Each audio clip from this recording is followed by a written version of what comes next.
नीला हंसते हुए कहता है, येजिन को बनाना ऑर्चिड खाना पसंद नहीं है।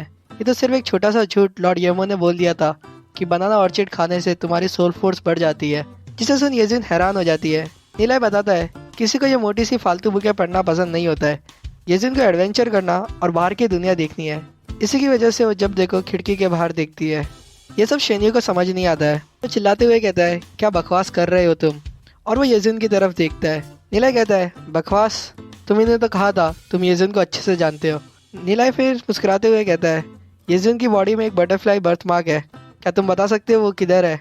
इसे सुन शेनी कहता है, मुझे कैसे पता होगा ये। लेकिन येजिन बर्थमार्क की बात सुन बहुत शर्मा जाती है। वो खड़ी होती है और नीलाई को चिल्लाते हुए कहती है, बदतमीज। और फिर वो गुस्से से वहाँ से जाने लगती है। वो पीछे मुड़ती है और नीलाई को देखती है। जोर से पैर जमीन पे मारती है। ये देख नीलाई कहता है, वो चली क्यों गई, क्या वो नाराज हो गई है। तभी शनि नीलाई को गुस्से से देखता है और कहता है, याद रखना मैं तुझे बहुत बुरी मौत मारूंगा। नीलाई शनि की बात सुन उसका मजाक उड़ाने लगता है। नीलाई फिर वहाँ से जाते हुए कहता है, छोटे अपनी काबिलियत का थोड़ा ढंग से समझ और फिर बात कर। वही शनि सोचता है ये नीलाई और येजिन का पक्का कोई ना कोई सीक्रेट रिलेशनशिप चल रहा है। फिर हमें सिटी लॉर्ड का मेंशन दिखाते हैं। वहाँ येजिन नीलाई को बुरा भरा बोल जोर से जमीन पर पैर मार रही होती है।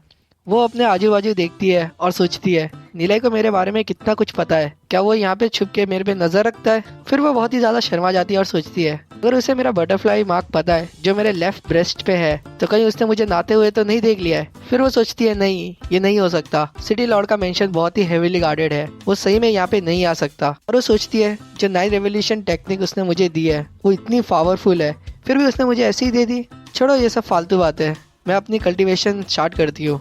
और वो कमरे का गेट जोर से बंद कर देती है। फिर रात का वक्त हो जाता है और हमें येजुन के कमरे से बहुत तेज रोशनी आती हुई दिखती है। हमें दिखाते हैं कि येजुन भी ब्रेक थ्रू पा लेती है। वो सोचती है, ये टेक्निक मैंने जितना सोचा था उससे भी ज़्यादा पावरफुल है।